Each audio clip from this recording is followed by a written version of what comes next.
Do you want me to just,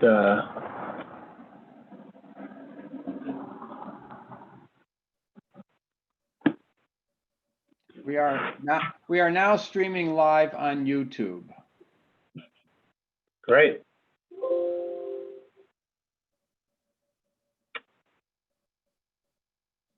Good evening, everybody who is streaming in live on YouTube.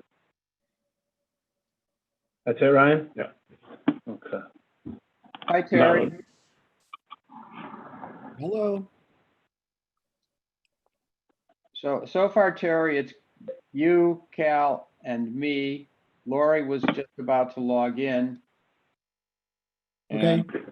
And just so everybody knows, we are now currently live on YouTube.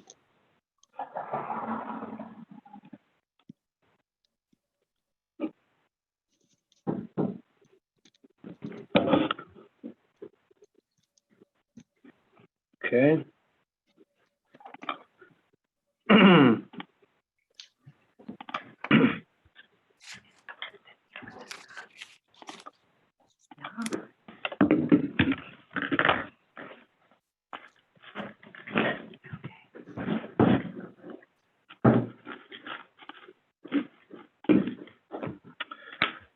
Mary Lynn is with us as well in the Westridge Center. So it's me, Mary Lynn, and Ryan on the phone. And it looks like everybody else. Lori just connected. Oh, yep. I see Lori. Hi, Lori. I'm going to unmute you, Lori. Maybe. You're muted. What is this There thing you- behind me?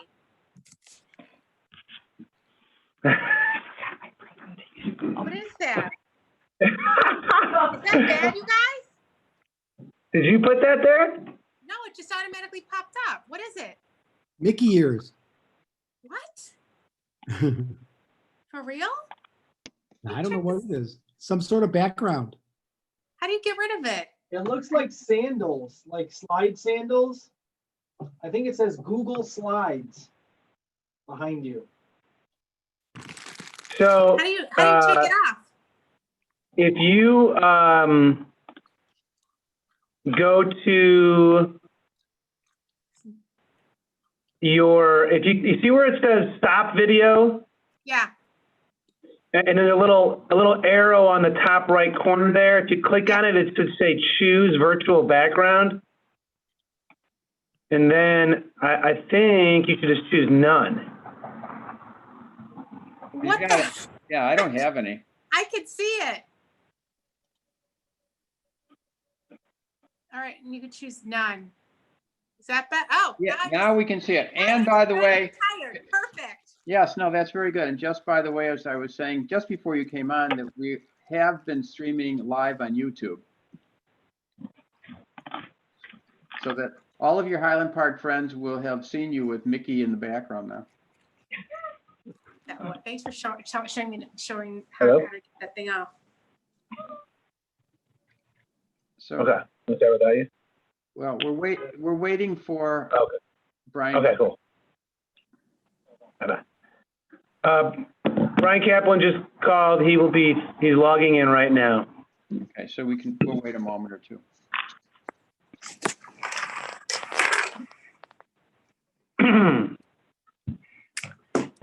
Cal, do you know what Jason's doing for college? Are they going back?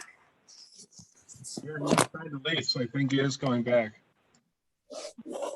I held off signing the lease as long as possible. How about you? Yeah, it looks like she's going back. She's gonna live in a sorority house, so thank goodness we don't Yeah. have to deal with the housing mess.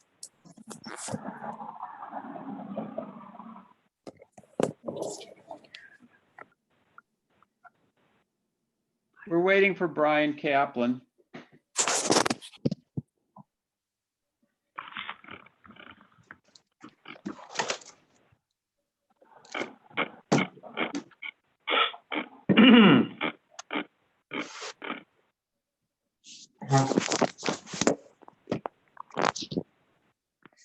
All right, Lori, are you in one place now? I'm trying to get it this to hope this. Now you guys can see me as I struggle.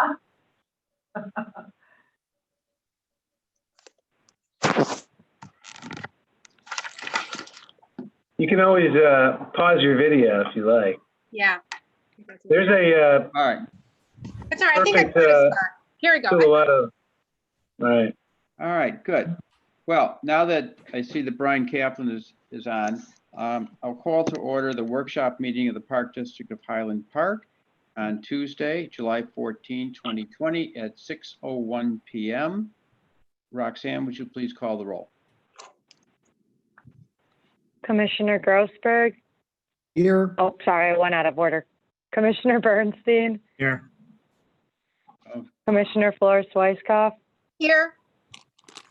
Vice President Kaplan, here. President Ruttenberg. I am here and I lost the video. Well, I'm going to try and get back to the video. Thank you. Are there any additions to the agenda from either our executive director or any of the commissioners? And hearing none, we will go to public comment for items on the agenda. Executive Director Bloom, has anyone from the public submitted any email to be read aloud for public comment? I did not receive any emails for public comment, but I will just note that we did receive a nice email from a participant of our Park School program, and she was very complimentary, saying that Park School did an outstanding job for this age group with their Zoom programming. They sent home materials to open for each session for special projects, etc., which her son found particularly engaging. Park School was very able to get everyone to participate, and she mentioned that she understands Sarah Stanke, that the Park School is running a summer session for this age group with high success and appeal, and she explained how they're handling the distancing, hygiene, etc. And she commented that she would not hesitate to send her son to a program such as the one Park School is running. So we were very grateful to get that email and hear the positive feedback regarding all the hard work that staff has been putting into ensuring those guidelines are being met and exceeded while also providing some extraordinary programs. So just wanted to share that. That's great. That's great. Let's go to the Sunset Valley Youth Golf Development and Short Game Area Project Update. Ryan, to present? Yes. Yes. I'm going to go ahead here and attempt to share my screen so Ryan can present. Now, which screen do you see? Do you see Sunset Valley? Yes. And except Ryan doesn't, of course. Hold on just 1 second. Let me redo this again. Put it over here. Technical difficulties, my apologies here.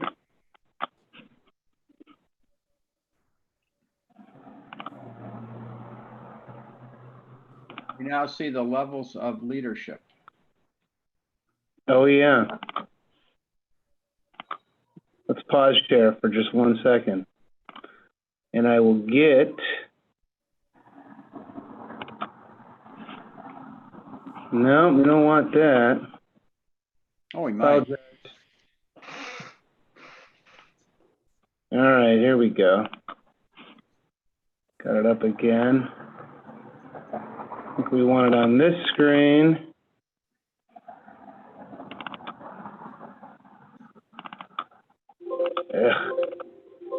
Really struggling here, sorry. Well, can Ryan do the presentation even though we don't have visuals? No, I'm gonna get it here in just a second. It will be just momentarily. Maybe. Ryan, you're gonna have to just come over here and do it because it's just not gonna work any other way. So, no, you're fine here. Here we go. Okay, can you see the screen now? It says 5 levels of leadership. Now we see the screen. Sunset Valley Youth Golf Development and Short Game Center. All right, I apologize. All right. Good evening, everyone, and thank you for having me. Just a quick update. They started construction. Wadsworth Golf Construction started construction of the Sunset Valley Youth Golf Development and Short Game area on July 6th. The project includes some hitting bays, some grass fairway area for your short game shots. It also includes 2 practice bunkers and some synthetic turf hitting stations around the short game area. So a couple photos. This is a photo before construction from the winter. And the next slide. This shows the green getting rough shaped in, as well as the bunker right here getting rough shaped in. This was taken this morning. So they're making pretty good progress so far with only being out there pretty much a week. Next picture shows a roll-off area right in front of the green. This will kind of mimic some of the shots that you'll have around the green at Sunset Valley, just on the course that you'll be able to warm up and practice before you go out and play. And this is another shot of the bunker, another bunker that's going to be put in place at the course. So just to go over some financials, right now we have approximately $178,583.64. The only expenses paid out so far, the Rick Jacobson, the architect's fees of $12,900. Wadsworth Golf Construction, the bid that came in and negotiated down was $123,578.50. We'll start to utilize some of that money starting this month. And then we'll probably start the brick paver construction. We'll go out to bid here in a few weeks. And then we'll probably do construction on that in the spring, just so we get everything done with the short game area and everything's grown in with that before we begin construction on that project. But overall, it's going very smooth. The weather's been great and very excited. All the, the whole community, all the golfers that play out there are very excited that we started this project. Any questions? In the picture of the budget, which was the screen before, you've got a $33,000 contingency. Yes. What is that based upon, and why is it such a large contingency? That just, we don't know exactly what the brick paver path will come in at. And that's just to have a nice little buffer before we utilize that. And again, this is all donated funds. This is not coming from Park District money. Well, the donated funds are $178,000. Right, so that's what we have right now, and the goal is still to get to 200. And the 33 is just in case there was ever anything that came up during the project, if there was any issues with the soil, if there was any issues with unexpected expenses, which so far we haven't had, so we will likely not use that contingency. Okay. But we don't know what the pricing is going to be for the brick pavers, and so it's just there just in case. Right. And but again, and assuming the project comes in, let's make a pretend, at $168,000. So there's a $10,000 over donation. What did we say to the people who donated funds that we would do with the balance? Yeah, we haven't said that we would do anything in particular. Right now, that's the foundation's decision on what to do with that. So they would have to make a decision on that and communicate that to the donors. But we would certainly work hand in hand with them on some type of a recommendation on what's potentially due. But I know that specifically Joel Hirsch, who is the primary founder donor of this project, has expressed interest in keeping this youth golf foundation fund going for additional projects or services to keep youth golf growing. So while there's unidentified exactly what that'll be used for, the donation goes towards the Parks Foundation Youth Golf Fund, and those who donate are recognized for that through either a brick donation or some other type of signage that will be put at the location. Okay, all right. Does anybody else have any other questions or comments? Yes, I do, Barney. Ryan, while we have you, this obviously is a very exciting project, and it's being done with donated funds, and it's something that is really needed out there, and we appreciate all the work. And I know that we really haven't talked about Sunset Lease with regard in a meeting, and I know that other areas of the Park District are struggling as a result of the pandemic. I wonder if you can give us a quick update how Sunset is managing through this pandemic. To be honest with you, so far so good. We've been very, very fortunate that we haven't had any issues at the course. And for the month of June, which you'll probably see at the next board meeting, we did approximately 7,500 rounds for the month of June. And in our pre-budget before COVID, we only budgeted 5,000. So we were especially, fortunate to do so many rounds, and the weather cooperated with us for the month of June. So right now, so far so good. And I just want to know, anecdotally, I'm hearing from a lot of people in the community how they're very excited about what's happening at Sunset, and the fact that you and your staff is doing such an amazing job. Cole, you yourself, you should be commended, because again, you're getting rave reviews about not only the condition of the course, but just the playability of it. So thank you very much for all your hard work. Appreciate it, Cal. Here, here. Echo that as well. Is there anybody else you have any questions for Ryan while we're here, besides a here? None? Okay, Ryan, thank you. Thank you. Now I guess we will go to the 2020 capital projects update. Jeff Smith. Yeah, real quick before I turn it over to Jeff, if you don't mind, I'd like to kind of tee it up, if you will, since Ryan just left the meeting, kind of tee up Jeff a little bit here as we talk about the capital plan.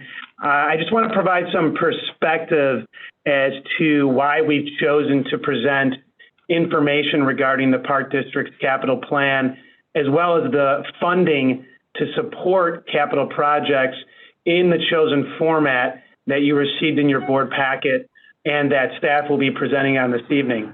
As you know, the Park Board approved both our 2020 capital plan in December 2019, when they also approved the budget and appropriations. So the total approved amount for this year was $8 million, just over that.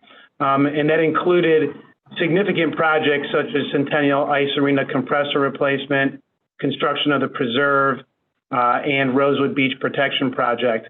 The remaining projects were also a variety of repair and replacement items for capital equipment and some facility improvement projects. On February 26th, we also, the Park Board approved issuance of a general obligation bond, which provided approximately $7.3 million to be used towards capital projects.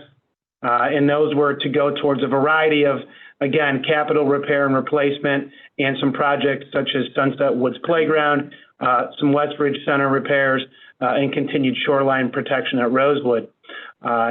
Now, the bond issuance did come with a requirement that it had to be used solely for capital projects, and it had to be used within a approximately 2 to 2.5 year time frame. Since then, as you know, the first quarter, the World Health Organization declared the COVID-19 pandemic. So on March 13th, we closed our facilities and canceled our programs, which did have a financial burden, of course, on our Park District finances. So on March 27th, we very appropriately held a finance meeting at which we reviewed our operational losses, our cash flow, as well as the 2020 capital plan. In effort to reduce expenses, ensure we maintained adequate cash on hand, and made sure that we did not fall below our operational fund balance policy, the Finance Committee assessed projects and equipment in the 2020 capital budget and identified which projects were immediately essential to operations in 2020 and which ones should be delayed to the fall and which ones could be deferred to next year. We, as you know, we cut $2.5 million from that budget. At the suggestion of the Finance Committee, we then presented at the June 4th meeting our year-end operating projections for the Rec and General Fund. We ended up cutting about we ended up cutting a significant amount, and with our worst case scenario, we're projecting the year will end approximately $1.5 million less than what was budgeted. These financials, of course, will continue to be shared with the board at each board meeting, regular board meeting going forward. So on July 3rd, that's about the midway point of the fiscal year, the Finance Committee met again to readdress the 2020 capital plan. And we had really two main objectives in mind. The first objective was to understand how much funding is available to spend on capital projects, also knowing that we have to spend a certain amount of the bond issuance in 2020 and 2021.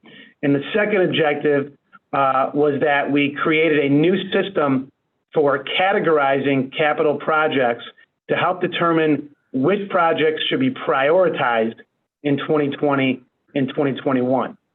So with all that, Jeff is going to review, first of all, the recommended system for categorizing and prioritizing capital projects through a series of these priority tiers. And then our goal tonight is to gain consensus from the board, the assigned tiers for the capital projects, ultimately giving direction to staff on which essential projects to keep moving forward in 2020. Jeff is going to review the 5 tiers of prioritizing projects. Then I will highlight the overall costs associated with each tier, as well as the funding available. And then, per recommendation of the Finance Committee, our focus tonight will be to discuss solely the Tier 1 and 2 projects for 2020, as these are what are recommended to remain in the 2020 capital plan. So with all of that, which was kind of a mouthful, I want to turn it over to Jeff, who is going to talk about the tiers in the capital plan.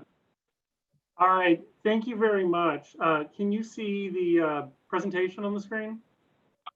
Yes. Okay, great. So like Brian said, we have developed a 5-tier system for prioritizing projects. Before we get into the particular projects we're going to talk about this evening, I want to go over the system briefly. So they're ranked 1 to 5. Tier 1 is the highest priority. Tier 1 is safety and legal compliance. So this is anything that is required due to a law or a safety hazard or some type of ordinance. An example would be also, let's say we received a grant and we have an obligation now to move forward with that project. Tier 2 are what we're calling critical repair and replacement of existing items. So these are existing assets that have been deemed to be in critical condition. And they are items that, if not addressed during their assigned year in the capital plan, there is concern that they may fail and pose a safety hazard, or fail and lead to a larger expense or have a negative impact on operations. Next is Tier 3. These are scheduled replacements. So these are items that are often on some sort of replacement list, and the year in which they are listed in the capital plan is the year in which they are reaching their useful life. Next is Tier 4. These are improve existing items. So once again, existing assets, it could be built environment, parkland, could be equipment. These are things that staff have recommended improvement for in one way or the other. However, if we don't move forward with them, it's not going to have a negative impact on operations. It's more going to be something proactive that keeps the district new and fresh. And the final tier, tier 5, are new items. So these are items that don't currently exist that would be adding, could be adding capacity. It could be an improvement to a site. But once again, similar to tier 4, not moving forward with this would not have a negative impact on the status quo. With that said, I'm going to hand it back over to Brian. Yeah, so before Jeff goes through the specific items in the capital plan and talks about which ones are tier 1 through tier 5, we thought it would be helpful to just give an overall view of the cost associated with those critical projects in tier 1 and 2, as well as 3 through 5, and then discuss what funding is available to support those projects. So you can see on the left side of the screen, the capital projects budget for 2020-2021 is just over $14 million. You see to the right, currently the capital fund cash available for the next 2 years is about $15 million. So hypothetically, we have enough money on hand to do all these projects, but of course, if we did that, it would leave us with very little cash on hand for the future. I will say too that all of this assumes that kind of the worst case scenario that we will not transfer money from the recreation fund over to the capital fund. We typically transfer about $2.5 million each year from the rec fund to the capital fund. We're just posing this worst case scenario. We've already projected we're going to end this year 1.5 below budget, which would mean we'd only have $1 million to transfer over. But the message that I want to make clear is this is a worst case scenario because we just don't know what the future is going to hold for us at this point. So starting in that left side again, you can see the approved budget for 2020. And then as you move across, so that's tier 1 projects. It's just over almost $3 million in tier 1 projects was the approved budget. On March 27th, we, as I noted earlier, reduced our capital plan, and that came down to 1.2 about. Then we met on July 2nd here, and it increased a little bit, and we'll talk about why that increased. I can give you a little bit of information. It's mostly due to Rosewood and I believe Millard, but we'll talk a little bit about that when Jeff goes through. And then for 2021, this is what has already been in our 5-year plan, so we have not adjusted this number yet. So it's called the working draft for 2021. And when you add all those together, 2020 plus 2021, you're going to get a total of just over $4 million. So looking to the right, again, we've got 7.3 about in that bond cash. So of that 4 million, we know 3.6 will come out of that bond cash. We also have special recreation funds, which is specifically earmarked for projects that address ADA concerns and ADA projects. So there's accessibility. So that takes about $400,000 there. And then capital cash for tier 1. This is capital funds that we want to spend very cautiously because we're able to transfer this money back to the operation fund if we need to, if we ever ran into cash control issues. So the reason it's yellow is because we're cautiously spending that money. We need to spend those green boxes first, which is the bond cash and the special rec. Tier 2 projects, I'll just kind of put those all up at one time. You can see we started just over 3. It didn't change too much from the revised. And then when you add 2020 2021 together, again, you're just at about $5 million. And you can see there, we're spending bond cash again, because we're required to spend that bond cash.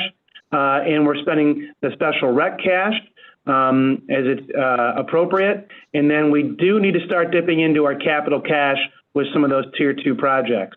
When you total all those up, the projects are about $9 million over the next 2 years. And after those 2 years, the remaining available cash that we will have is for the bond cash.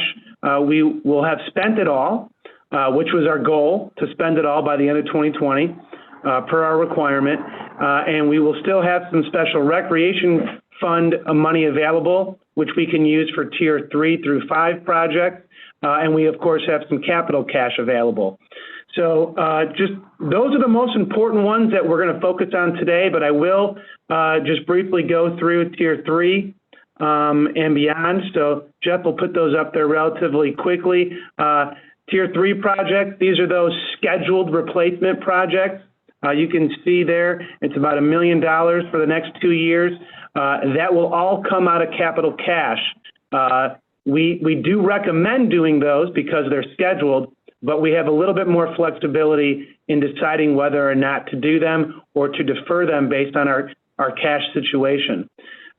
Totaling that up again, quickly there, we can see the remaining available cash is still a little bit of special rec and still a little bit in, quite a bit in capital cash, just over $5 million. Tier 4 and tier 5, Jeff, you could put both of those up there pretty quickly. And then the remaining cash available after those, you can see if we decide to do tier 4 projects, those are the ones that we probably need to be very cautious about. We're not suggesting spending any of that money in 2020 except for an ADA project, which again comes out of that special recreation fund there. And the capital cash, we don't want to really use it because it would leave us around 1.3 left. We talked about this in the finance committee meeting. It's always good to have at least $1 million in our capital cash because we do spend roughly average about $4 million a year in capital repair and replacement. So if we continue to carry on and not have fund transfers from the rec fund for whatever reason, we'd be in trouble. But the good news is, as you'll see at the next board meeting, we are performing very well. But again, we're taking a very cautious approach. So total budget there, the last line, again, that's the $14 million that is budgeted for the next 2 years for 2020, 2021. And those are the total amount that we will have spent out of our available cash. So before Jeff's next, he's going to go over those tier 1 and 2 projects. Are there any questions on this slide that you have before moving on to the tier 1 and tier 2 project and what those specifically are? Before we go to questions, there's a lot of stuff on the screen. Could you just, for everyone's benefit, re-summarize? Tier 1 is a gotta do, tier 2 is we really, really should do it, and tier 3 is planned. I mean, could you give us the label tier 1, 2, and 3 are great, but what do they really mean? And you've got it over here on the far left side in tiny print. Yeah. I just want everybody to know what the words tier 1 implies in simple terms, tier 2 and tier 3. Yeah, Jeff, do you want to re-emphasize that again? I'm happy to do that. So like you said, Barney, tier 1's kind of the, we got to do it. It's legal or safety related. Tier 2 is the we really should do it. It's the items in those particular years that we've deemed as critical replacement. Tier 3 are those scheduled replacements that we feel should be done. Tier 4 are, it would be nice to be done. It would be improvements to existing things. And tier 5 are new additional items. Okay, and I just, as we go through it, it will help everybody to keep in mind what at least the first 3 designations are. Thank you. Absolutely. Anybody have any questions? I don't have any questions. I just have a comment. We spent a lot of time talking about this at the finance committee, and the next slides will show exactly how they allocated the tier 1, tier 2, and the rest of the tier projects. But this wasn't easy. I appreciate staff coming up with this formula or these designations, because it allows us to easily group in projects as we deal with the financial constraints brought on by the pandemic, how we prioritize projects. So this is an easy way for us to apply standards in order to decide how we prioritize prioritize projects. So I appreciate the staff coming up with this this formula, and I will have some questions probably at the end, but I think it's much easier to understand it this way, and it's a novel way of approaching it, and I appreciate them thinking out of the box. Thank you. Thank you. Anybody else? Let's proceed. All right, thank you. So now I switched the screen. Can everyone see a new spreadsheet? Yeah. Okay, Yes. So so what we're going to look at now are just the tier 1 and tier 2 projects, and we're going to focus on 2020. This is a really similar layout to the spreadsheet that Brian just reviewed, but before we go through it, I do want to kind of explain it again.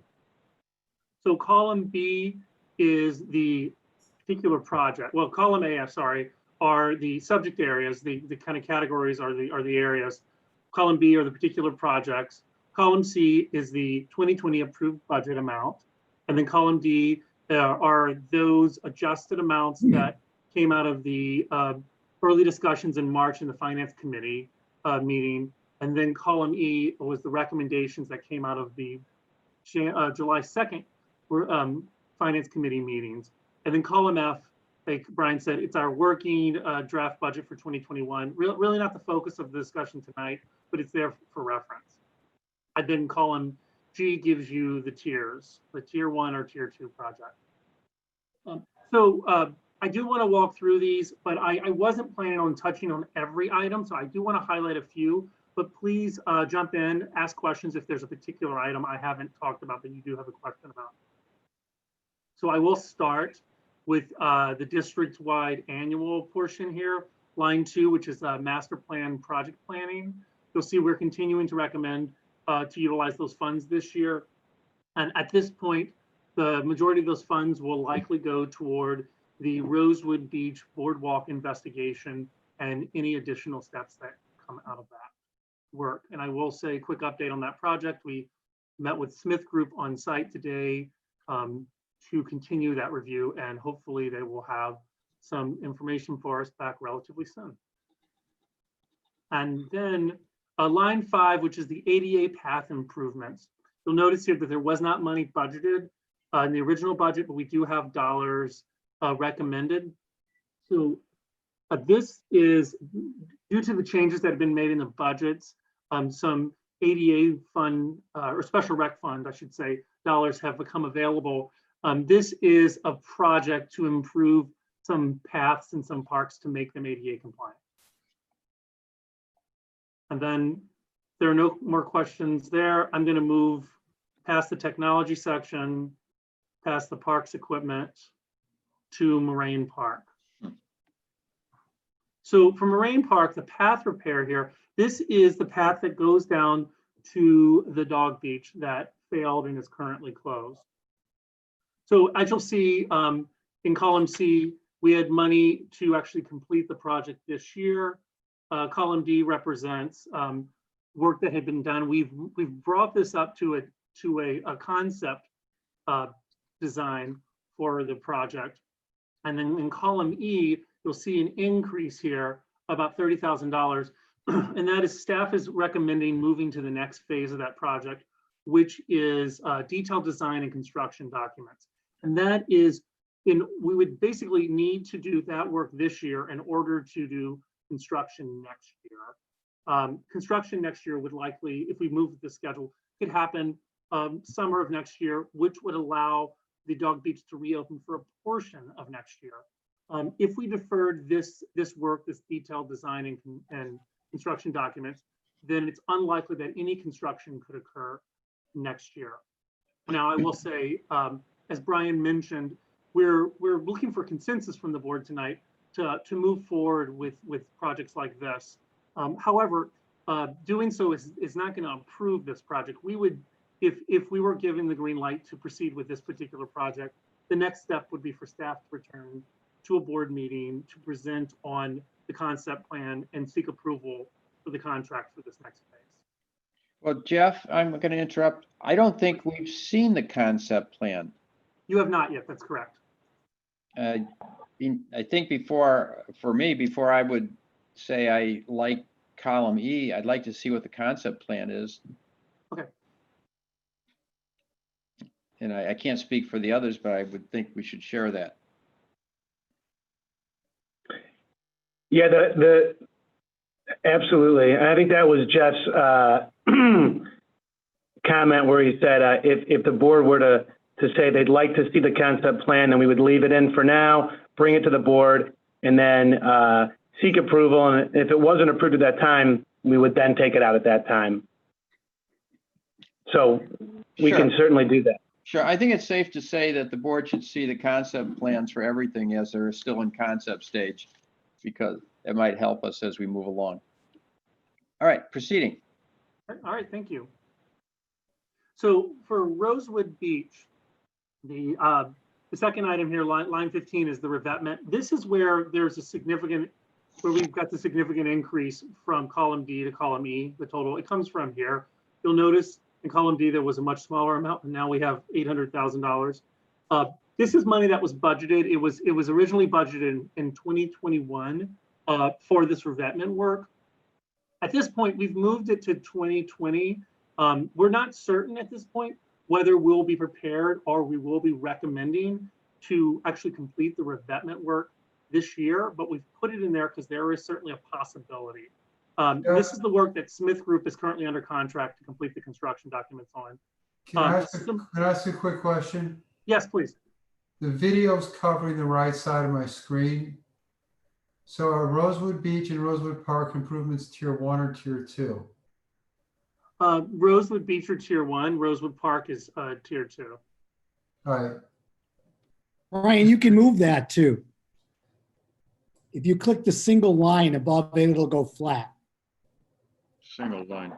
What single line? Where the checkerboard is, up at the top. Oh. Show grid video, show thumbnail. If you just hit, it'll hide the thumbnail. Thank you, Terry. So for this revetment, similar to Moraine, as we continue to work with Smith Group and finalize these construction documents, we'll be coming to the board to discuss this, and at that point, coming with a more direct recommendation as to whether or not we feel it needs to be done this year. We're also monitoring the beach and seeing how things are going. But like I said, we have shown it in 2020 because there is a possibility that we may be recommending it this year. Haven't we done the beach nourishment? Correct. Yes, it's been completed. I'm sorry, We're showing it because the money's spent this year. Got it. You may have said that and I just was thinking about something else, and I apologize. All right, I'm gonna move forward. Skokie River Woods, this is essentially part of the preserve project, which we'll see right down below. And here's an example. This is a tier 1 project similar to the preserve. These are projects that we have grant obligations and other obligations to complete. We are, as we've reported before, we are waiting for our executed OSLAG grant agreement, and then we will bid this project out and move forward with it. Now, Sunset Woods Park. The first item here is the playground replacement, which you'll note that we have identified as a tier 2, a critical replacement. I'm not going to talk about this too much because there is going to be a brief presentation following this presentation regarding that. And then next we have the ADA tennis access. This you'll see is a project that was originally budgeted. We talked about putting it on hold, and then in column E you'll see we've re-added it here. It's another one that comes out of the special rec fund, and it's an ADA related project. If there aren't any questions there, I'm going to move into the facilities.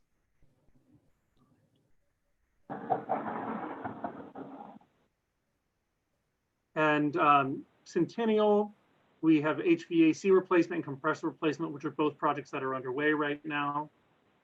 Deer Creek Racket Club, we have a roof replacement, which I will be talking about in a later presentation this evening. And we also have an HVAC replacement, which is underway. For the Golf Learning Center, the one item I do want to point out, similar to the other two I had mentioned, ADA restroom renovations.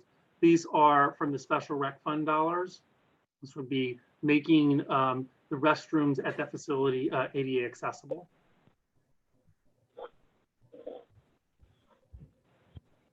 Oh, could you go back? I'm sorry, wait, hold on. Parking lot, Golf Learning Center parking lot resurfacing is for next year. Okay. At this point, yeah, we're saying for next year. And it's 50%. Is that because the city's paying the other 50%? That is correct. Have we talked to them about whether they can pay it or not? We have. And? Well, there's a reason why we're not doing it this year. No, seriously, yes, we have been in touch with them about this. We've been in close contact with them. We reached out about this and other joint projects in March after COVID. We have another meeting scheduled in August where we're going to be following up again. They're in the capital planning process just as much as we are. Okay, and sign replacement, I assume that is a sign that has to be jointly developed with the city? That's correct. And that's a project that was scheduled for this year. We've spoken to the city about moving that to next year. That was part of the Lot 3 agreement. No, okay. Yeah, Just out of curiosity, do we have any preliminary ideas what the sign's going to look like? There's been some investigation. Or actually, Brian, would you rather speak to it? Yeah, no, I mean, well, the only investigation is to the cost of what a sign replacement might be, but we have not looked at the design because with that area, we've had lots of just kind of side discussions about potentially renaming it, maybe, rebranding it a little bit. The mini golf is quite tired. We're not sure the future of the dome, the bubble. So we don't have a design concept or anything like that as of yet. All right, so the whole thing is up for replanning maybe. Okay, I understand. Yeah. Thank you. Right, I'm going to move on to Hidden Creek. See if there are any questions there. I will say there were a couple of slide resurfacings that were critical. We completed them this year because we committed to that work prior to the decision that Hidden Creek would not open this year. There are a couple of other slide resurfacings and some other work, slide structure repairs that we have deferred to next year because we're able to do that.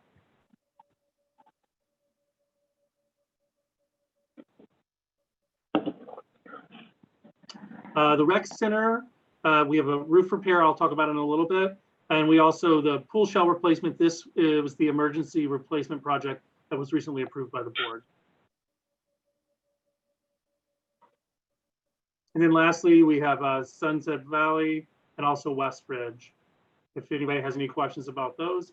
If not, that concludes my walkthrough of the projects.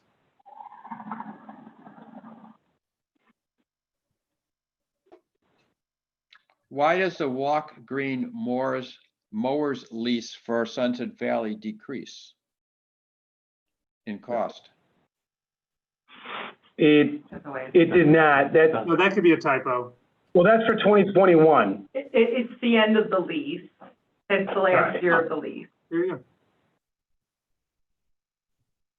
So that we have to either replace it then next year, at the end of next year?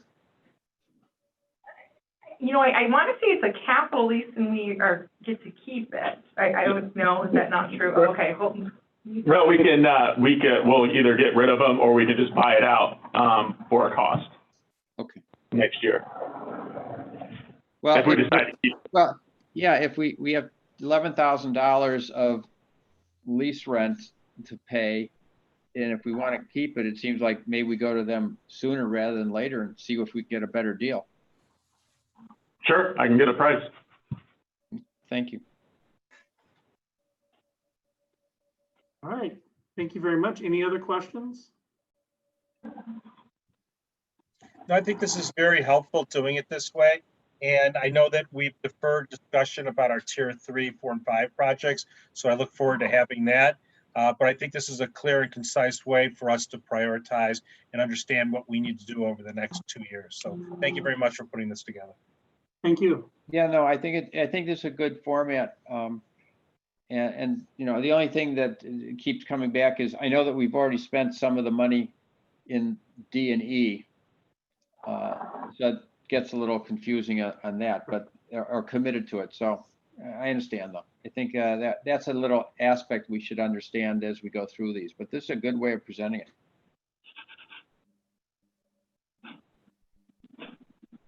Anybody else have any questions on this? If not, we'll move on to Sunset Woods Playground Renovation Design Service, RFQ. Whoever's presenting that, since I have no idea anymore. Yeah, that's okay. That will be Amalia, and before I turn it over to her, I'm sure she'll be getting the screen here ready to go. I did want to make a few comments about Sunset Woods Playground. I know everybody has seen the condition of the playground, and they know it's in critically bad shape. Obviously, this is a Greenprint priority project that has been since 2015 when the board approved Greenprint. And so I just want to take a few minutes to talk a little bit broader about the Park District's land management plan, which kind of also touches on how we plan and prioritize park improvements. So we do have a board-approved land management plan, which includes an inventory of all of our parks, as well as site amenities and play features. Separate from that, the Park District has a capital replacement schedule specifically for playgrounds, sports courts, and park amenities.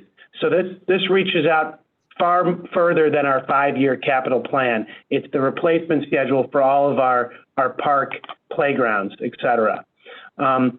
Currently, we obviously have our comprehensive district-wide master plan, Greenprint 2020. And while we also have associated plans for land management, athletic fields, and the lakefront, we do not have master plans for specific park locations. However, I will say staff has identified the need to specifically address all of our large community parks, such as Sunset, Danny Caniff and Larry Fink, et cetera, in a more holistic manner through either a site plan or some type of a plan that would be holistic rather than just a replacement schedule for each amenity. I want to talk a little bit about Sunset Woods because in Greenprint 2020, originally, there was a recommendation to develop a master plan for this location. That would have included a much broader focus than the presentation tonight, which is strictly on the playground replacement. And it is even more than what we're talking about with the site plans. But the park master plan would have assessed and considered a larger focus on changes such as connectivity throughout the park, parking, the building structure, drainage, irrigation, and things that we believed would have included much more engineering and architecture. So as part of the Greenprint update in 2019, the board approved the decision that we would not do the park master plan, but we would strictly focus on the playground replacement, and we would still assess each of the site amenities, such as the ball field, the basketball courts, tennis courts, et cetera, separately in the context of a site plan. So 2 things I want to say. One is our focus today is just going to be on the agreed upon priority for 2020, which is the playground improvement project and the design fees for that. But I will say secondarily that we did have a conversation with the design firm that won the RFQ and asked them just a little bit of information about what it would entail to master plan the site. And I'll leave you in a little bit of suspense. Amalia will talk about it at the end of her presentation because I think we do have an opportunity to take a broader look at the site for not much more investment than we're already doing for the playground. So I'm going to let Amalia take over and touch on, of course, the playground, and then talk a little bit about the site master plan. So go ahead, Amalia, if you're ready. All right, can you guys hear me? Yes. All right, so tonight I'm going to focus on the design fees, the proposed design fees for preliminary design for Sunset Woods. Let's see. All right, so just a reminder, this is looking at the two playgrounds, the Titanic Tides playground, the 2 to 5 playground, and the 21st Century Playland. So this project will be replacing a 2 to 5 playground and a 5 to 12 playground. And it's here in that yellow box. There are 3 steps to this project. There's the RFQ process where we're soliciting firms, there's the design step, and then there's construction. So far we've solicited firms, we've ranked those firms, and we've negotiated with the top ranking firm, and now we're seeking contract award. So again, as a reminder, staff is recommending that we move forward with Hitchcock Design Group. We are recommending that because of their portfolio of playgrounds, their experience with other park districts in the area, and including the Park District of Highland Park. They designed the other playground at Sunset Woods, and so they are familiar with the project and with the park.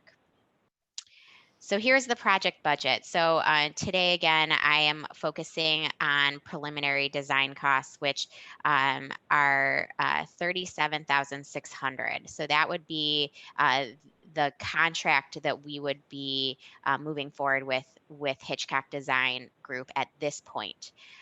That will get us to schematic design. And then looking at the rest of the project, now these are estimated costs at this point, but that would move then next into final design, which is an estimate based on construction costs. So we're estimating about $850,000 of construction costs. So about 8% of that would go to final design.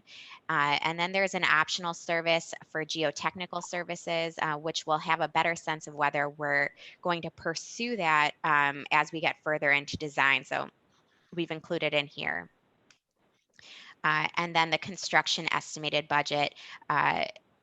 So again, based on the $850,000 of construction costs, construction administration and observation is estimated around 1.5% of construction costs. And then we're carrying here a 2.5% approximately of contingency. So that gets us to a little bit over $1 million, which is just right on our budget of $1 million for the project. So we expect to stay on budget. But again, everything that's in this gray box is an estimated cost, just to give you a sense of where we're projecting for this project will go. But it's all based, it will have a much better view once we've completed preliminary design.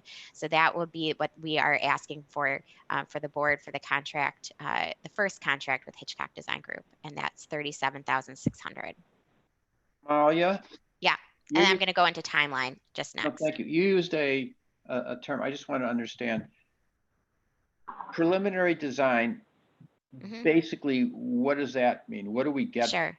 What is that? What are they going to give us? Yeah, so I'm going to move into the timeline because I think that'll explain it. So what we'll get at the end of preliminary design are 2 schematic plans. So it's basically identifying what it is that our project program is, what it is that we want to do, and where we're focusing. Are we doing pour in place? Are we doing half pour in place? Kind of getting the specifics and what we're looking to accomplish here, and then creating 2 schematic plans. That is what preliminary design does. And so if it's helpful, I'll go through this estimated timeline for preliminary design. No, but you can explain to Okay. me what schematic plans, is that something that we layfolk can look at and say, oh, they're putting a slide here? and Yes. Here's a climbing apparatus? Yes, yes. Okay. So it's not going to be, it differs from construction documents because they won't have like specific dimensions and how the footing of that slide is going to go into the ground. But it will, we'll be looking at different types of play equipment. We'll be looking at different kinds of materials, different kind of play features. So it's what we call as like the play program, I would call it. Okay, I like that. Okay. So looking at the timeline, if we move forward, contract award here in August, in July, then we'll start looking into scheduling our kickoff meeting in August. And that will be starting off with Hitchcock Design Group, walking the site. They'll start getting a sense of the area, and then we'll look at scheduling a community meeting to define the project program. And then we'll work with Hitchcock Design Group and staff to confirm that project program so that they can then move forward to start developing schematic designs, which we expect to come to the board with in October. And then moving on, continuing in October, after we present them to the board and have approval to move forward, we'll then move into a community meeting to present those schematic designs and get feedback from residents and the community on those 2 plans that will then inform our preferred schematic design. So then Hitchcock Design Group will focus on one or merge the 2 together to develop our preferred schematic design, which we will then expect to come to the board with in November, and then finish off with a community meeting to present that preferred schematic design before the end of the year. Any questions about the timeline? Nope. Just- I have a So then question. at the end I have a of, question. Yeah, Cal oh, has, sure. Cal has a question. So what's your plan if you cannot conduct community meetings in person? If we can't conduct community meetings in person, Hitchcock Design Group has a plan for doing community online engagement with a, they've explained like a survey type of format. But we are expecting to do in-person community meetings. Okay, that's very optimistic of you. I agree with that. Well, we have the option, and the cost does not change with online community meetings. We've had that conversation with Hitchcock Design Group. How come in this, there's community meetings, present schematic designs, board meeting, present preferred schematic design, community meeting, present preferred schematic design? Is that to go back and ask them to look at it again? Is that all that is? Yeah. So the first community meeting would be very broad to define the project program. The second one would be to show them what was developed based on that first community meeting, and then ask them which one they like the best, or what elements of each one of those schematic designs do they like the best, because there will be 2 schematic designs. And then the last one will be the final design, the one that we will be moving forward with. So we're seeking approval from the board and getting approval from the community as well. When Sunset Woods Park was developed the last time, Mm-hmm. were there the extensive number of community meetings to help define if you're going to have a swing or you're going to have a teeter-totter? I'm not sure I understand what the community meetings are, other than to say, yeah, it looks nice. So help me here. I am just looking at it from a different perspective than the design professionals, and I just don't quite understand the input. Sure. I do believe that they their format was they would have, I believe, task force. I forget what the term that they would use, but our community advisory, playground advisory groups, where they would have a number of meetings. What we expect, the feedback we expect to get, I would say in the first meeting would be what play equipment do people enjoy? How do you use the playground? Do you want areas to sit? Do you like the pour in place? Do you like wood chips? Do you like to be able to see? I think I expect this will be a conversation. Do you like that there's separate 2 to 5 and 5 to 12, or would you like them to be closer together for families that have children in multiple age groups? There's a lot of conversation about visibility. Can I see my children? Where are the sight lines? So hearing from the community about what's important to them helps the designers and the planners put together a plan that that is best suited to the community and that will be exciting for everyone. Bernie, I have And a then question. once you get it more into schematic designs and the preferred schematic designs, that gets into colors and I like this swing. I don't like, that can get into more of that. But we have a pretty large space here as well. So we have a little bit more opportunity to work with in playing around how we're working with the playground boundaries and how we can be most efficient with the space. And I think it will be a really exciting experience with the community. I think it's a beloved park, and I think I expect to get some feedback. I hope to. Bernie, I have a question. Yes, Cal. I know in the past that we've redone a lot of playgrounds, just most recently Kennedy Park, and we've engaged the neighborhood and had these community meetings with the neighborhood. Is the process going to be different because Sunset Park is not a neighborhood park, but instead it's a community park? You can call it the showcase, the trophy of the park district's playground, of the parks that actually have playgrounds. How is your intending? Are you going to limit your notice to the Sunset Park neighborhood, or is this going to be community wide?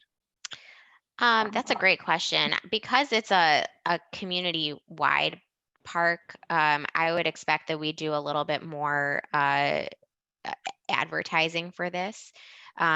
We did do a similar format with Kennedy, but you're right.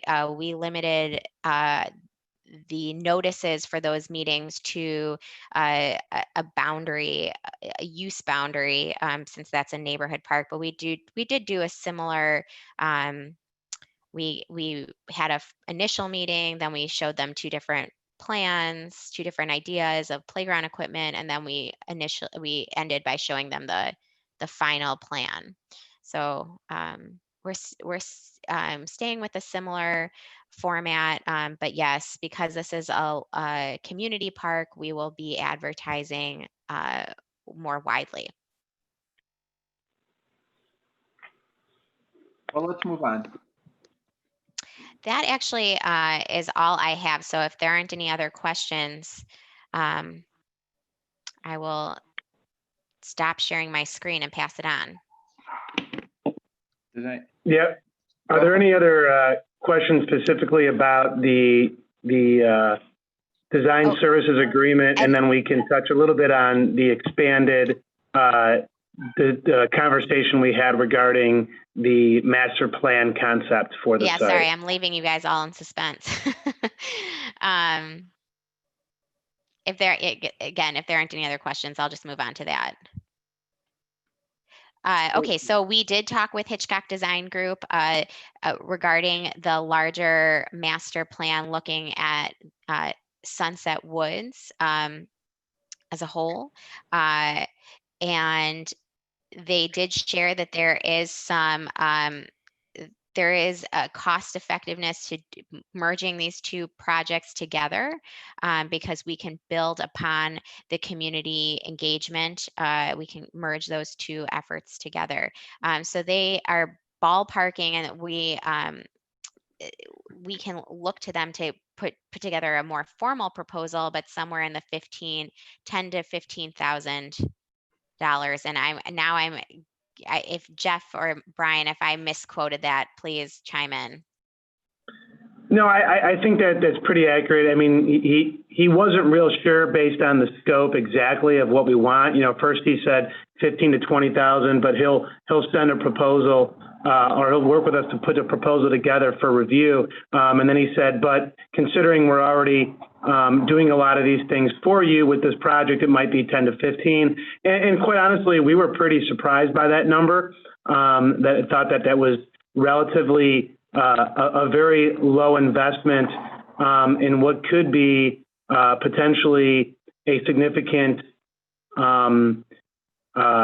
master plan that could provide direction for the next 5+ years of what that area would be best used for, or if we needed to change anything, or if we wanted to relook at parking or relook at any of the paths or the connectivity, or repurposing the skate park or increasing the basketball courts, things of that nature. It potentially could be an opportunity to consider, and now would be the time to consider it if this was something the board was interested in doing. And I think staff thought it would be potentially a very good idea to bring to your attention.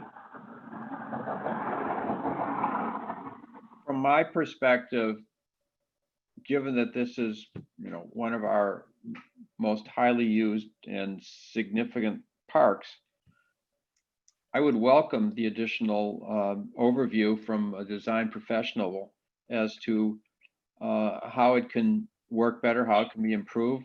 And when they do this, they might decide that the area we've earmarked for the play lot is not the right area when you take an overview of it. So I think it would be money well spent. So why don't we go around? Cal? I'm torn on this, and the reason I'm torn is listening to Amalia's presentation. It appears that the community inputs with these community meetings is an important cog in developing a plan. And on one hand, I realize that business has to go forward, and we have to still proceed with doing the business of the public. But on the other hand, where something like this is such an integral part of our community, and it's questionable whether there can be a robust community input meetings and community input in total.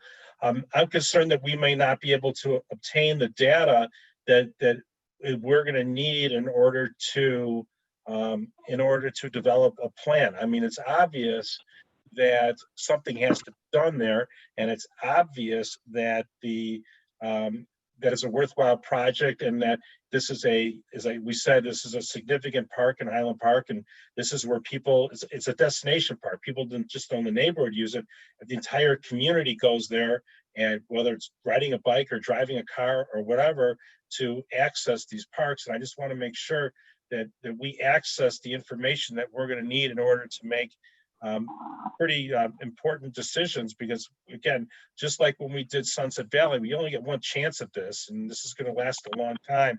I want to make sure we do it right. So I am torn, and I'd like to hear what my fellow commissioners have to say about that. Brian?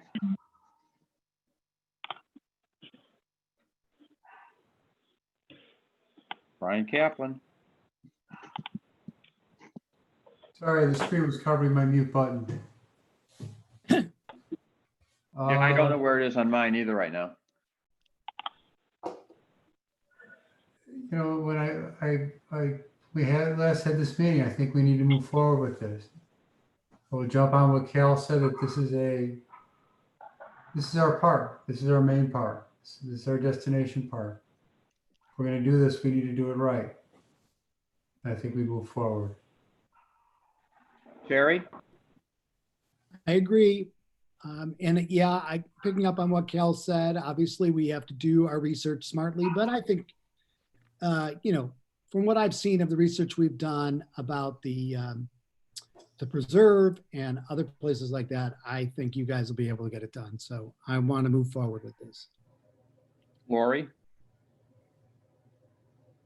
Yeah, I agree to moving forward on this. This is, you know, like Cal said, it's our trophy park. So I want to see, curious as to what they're going to come up with design.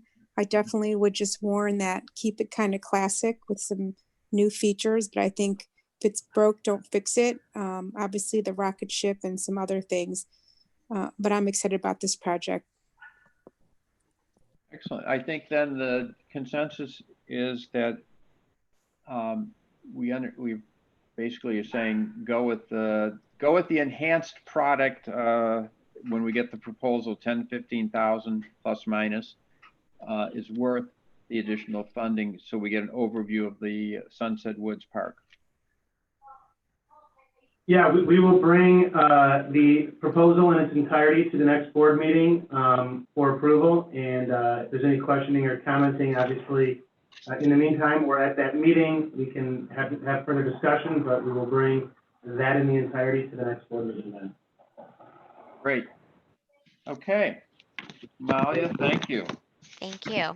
Do we revert back to Jeff Smith for anything on this, or are we just now ready to move on to the roof improvement project? Everybody said everything, so I'm not going to add anything. But I will talk about the roof improvement project. Well, why don't we go to the 2020 roof improvement project for Deer Creek Racquet Club and Recreation Center of Highland Park? Thank you very much. So we have a roof improvement bid that recently was out. We received 5 bids for this. And it involves work both at Deer Creek Racquet Club and the Recreation Center of Highland Park. Now, the Deer Creek Racquet Club has 2 styles of roof on the building. There is a flat roof, an EPDM roof. There's also 2 sections that are shingled roofs. Both of these sections are in need of replacement.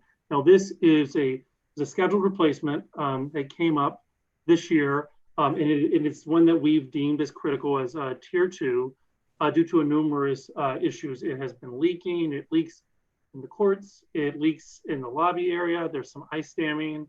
We've heard from staff that in certain situations, they actually have to put buckets out to catch the water in the courts. So it's very much in need of being replaced.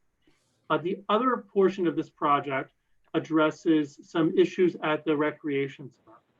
As you may recall, last year, work was done on the south section of the track area to address water that was coming in along the wall there. So this year, we'd like to address the east section, which is very similar. Last year, we conducted the work in the south section, and it has been very effective. So we are extending that to this other section. So those are the 2 components of the project. As I said, we received 5 sealed bids. It was on July 6th.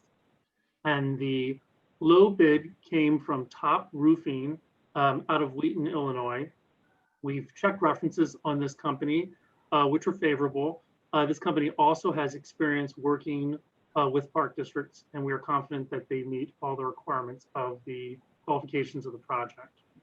Now, the total budget for this project is $410,000, and the bid from Top Roofing was $381,540. So that's an anticipated savings of $28,460. The hope would be to start this work very soon, in a week or 2, and then the goal is to have it completed by Labor Day. If there aren't any questions, I would say that staff recommend that the Board of Commissioners accept the 2020 roof improvement project bid from Top Roofing, the total amount of $381,540. All right, thank you. Jeff, before we do that, could you comment about the solar installations that we were talking about at Deer Creek, which were tied in some way to the roof repairs? Yes, I'd be happy to do that. Thank you. And yes, they are very much tied in because this is a project we had discussed earlier this year where the district opted to go with the lease option for installing solar panels at Deer Creek Racquet Club. So we had signed what was called a letter of intent with Eco Solar to continue to explore this. And the timeline is that if the panels are installed, it will occur after the roof replacement. So we've been in contact with Eco Solar, and while the pandemic certainly has slowed some things down, I'm happy to say this project is still moving forward at this time. So Eco Solar is in the process of continuing to investigate whether or not this is truly an ideal site for panels. And part of that, we've been in touch with them. We've received the draft lease agreement, which we will start to work with legal counsel on once they go through one final step, and that is going to be a site visit. They're actually scheduled to come out tomorrow to Deer Creek, and we're going to have them look firsthand at the roof, also the electrical. We're going to walk through the timeline of the project, and we've also been in communication with them about the bid. They have all of the construction documents. They've been reviewing those. There will also probably be a site visit after the roof is completed, and hopefully we'll be able to finalize everything. There is the possibility that if we do move forward with this, that the panels could be installed by the end of this year, but that's not a certainty at this point. Oh, that's wonderful. So are there any questions from the board, starting with Cal? Are you looking for a consensus tonight or a motion? We're looking for a motion for approval. It'd be a motion. So moved. Well, first let's go through the questions. All right, Terry, I have no questions. Ori, No questions. thank you. Brian Kaplan.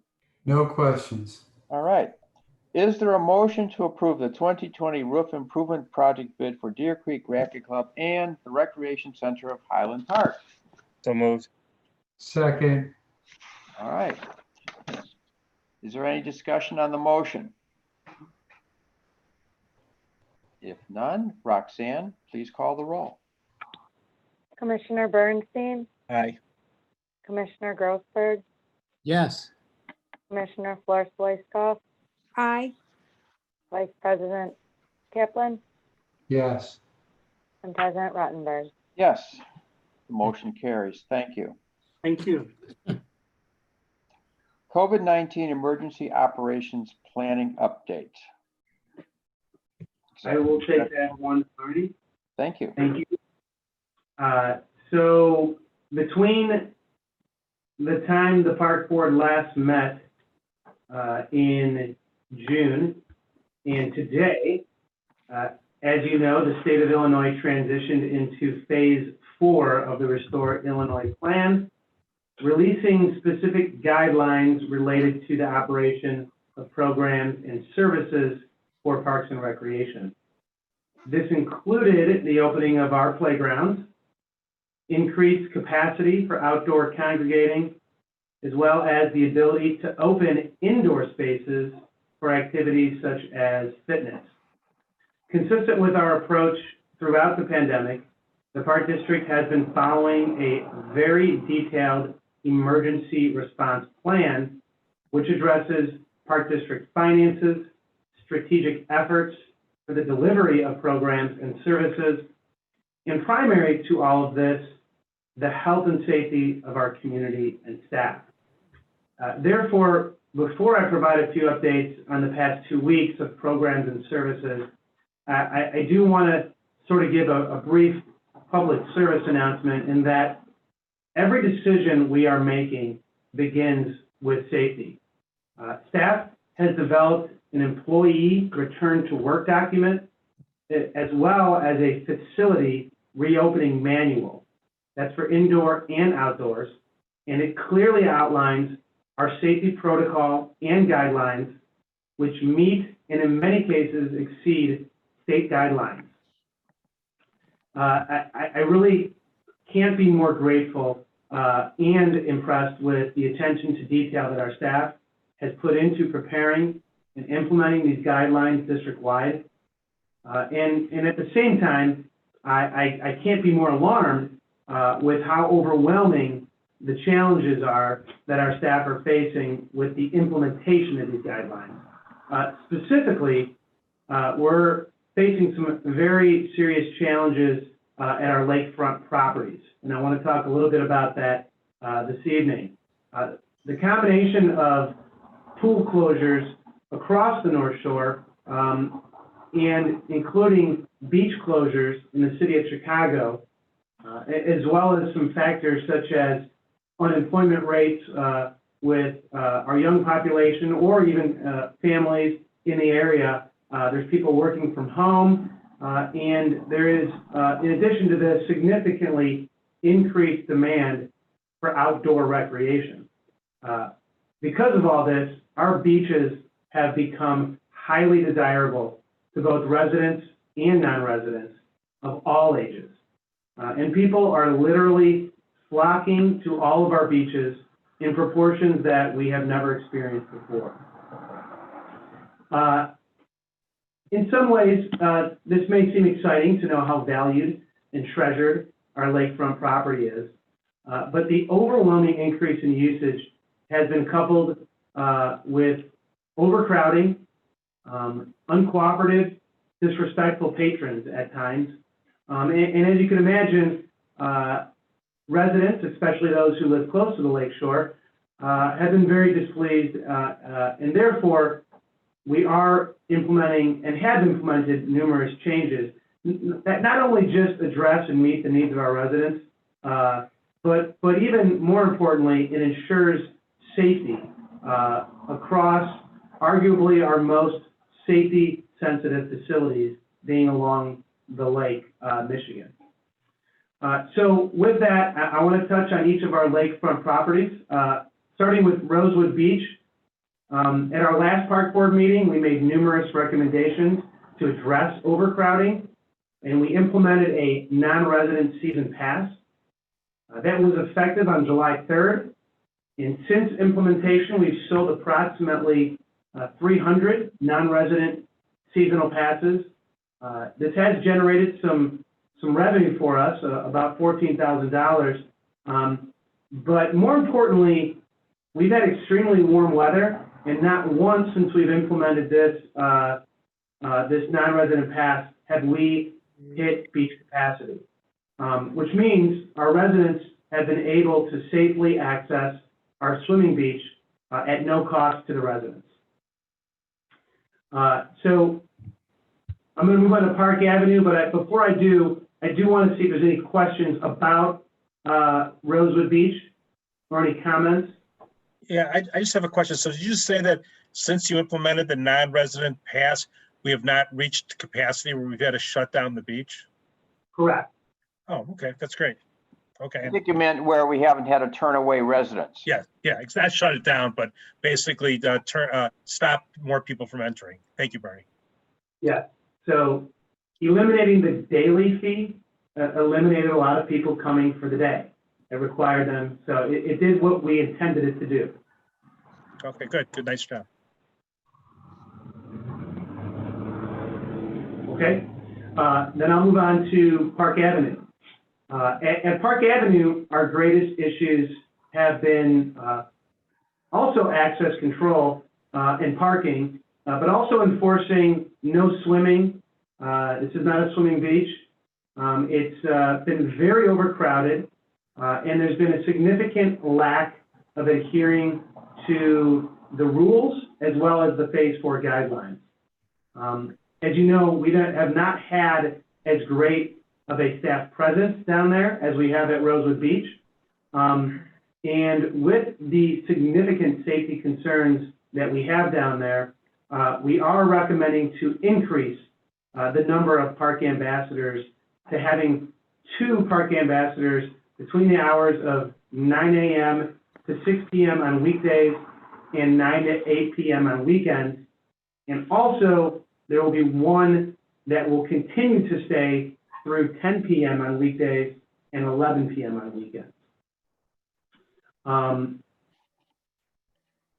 Any questions on the park ambassadors before I talk a little bit about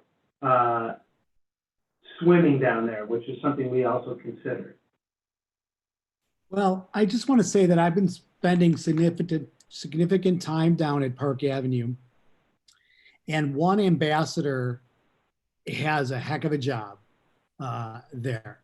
There are teenagers from all types of communities, I'm quite sure, that are down there. And by the time the ambassador gets to the ones that are jumping off the parking lot into the lake, there's people down on the north end that are doing, you know, something, like swimming or whatever. And there's adults that are just looking right at them, you know. So I am definitely in favor of increasing security. I've been saying that for 2 or 3 weeks there and at Rosewood, but it seems like Rosewood's been solved now. I'm definitely in favor of increasing security down there. Great. I'm just going to touch a little bit on swimming at Park Avenue, then I'll open it up to any other questions at Park Avenue. So one option we did look at to address the overcrowding at Rosewood, as well as the increase in youth patrons visiting Park Avenue, was to just consider, should we permit swimming at Park Avenue? So I want to give a brief update on that. We did conduct an assessment and we looked at these logistics. And I will say in advance, it would be extremely challenging for us to implement swimming there. And the reasons are really as follows. We would need to designate a particular swimming area. And what I mean is, we know it'd be the North Beach, but there has to be a designated area in the water that is for swimming, as there is a designated area at Rosewood. This would require a site survey and soundings to understand the depths of the water and any formations below the water line. We already know it's very rocky at Park Avenue, and this creates an unsafe area. So we know there's an increase already for risk of injury there, but we have to do that assessment, and that would take some time. Also, from a staffing standpoint, depending upon the swimming area, we would estimate needing at least 1 to 2 lifeguards in a chair or in a raft in the water to monitor the swimming, and we would also need a site supervisor and a break guard. This is typical to all of our operations at Rosewood. Master plan. And so we think this would require 4 to 5 staff members at all times. It would cost the district about $3,500 per week to staff it every day. But the bigger challenge is we don't have enough staff right now to handle this service, and we would need to find guards with open water certification. And this would require taking attention away from Rosewood Beach and other responsibilities such as overseeing the ambassadors, which is all done by our aquatics manager, Kari Acevedo, and she would have to certify these lifeguards. So this would be, we probably wouldn't be able to even get this up until mid-August, at which point I'm not even sure it would be possible to do by then.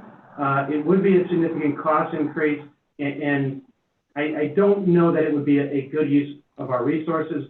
We would recommend it would not be. But I wanted to bring it up, and we wanted to see if the board had any thoughts or comments. What we are recommending, of course, is the increase in staff. And of course, we can reasonably allow patrons to enter the water up to their knees with no swimming or no wading in the water. So I will entertain any questions about Park Avenue, whether it be swimming or anything else. I have 2 questions. Number one, are you going to cover Ravine Beach also, or is that going to be a separate presentation? No, I was going to cover, yes, Millard, sorry, that's next. That's the last one. Okay, and then second, have we getting any complaints from any private neighboring properties about people accessing their beaches and squatting there from Park District property? In their property? Yes, people entering from coming from Park District property and squatting on private beaches. I mean, spilling over, walking along the beach and then saying, I'm gonna wait, I'm gonna go swimming here regardless of. Or sunbathe there, because I went down to both Park Avenue and Millard on Sunday, and I looked, and it looks like there's tons of people everywhere and accessing. I don't know how much is that is Park District property and how much is not. Yeah, we certainly have at Millard for sure. But I don't know if Mitch or anybody else has received private complaints about people spilling over onto their property and using Mitch or Dan Voss. Have you received any other than Millard? Yeah, no. Millard has certainly been talked about quite a bit with the neighbors. I will say. In traditional years, when we have a larger South Beach, we do have and have had issues with people accessing the neighbor to the south. The water line is so high this year that's not a problem at Park Avenue. We have witnessed and have tried to get people to stay within the north bounds of Park Avenue on the North Beach. We haven't had complaints, but we do witness that happening. Our property line doesn't go very far on that north side, and people don't acknowledge or recognize the sign sometimes. Is enforcement of that, is it in the jurisdiction of the Parks Ambassador, or is that a police issue? So obviously, we have to do our part to prevent them from going to their property, but once they do, it would be a police issue, and they would call the police. Obviously, we would do our part, like I said, and we would try to prevent people from doing that. We put appropriate signage, and we would, of course, ask them not to, but once they're on their property, it becomes more of a police issue.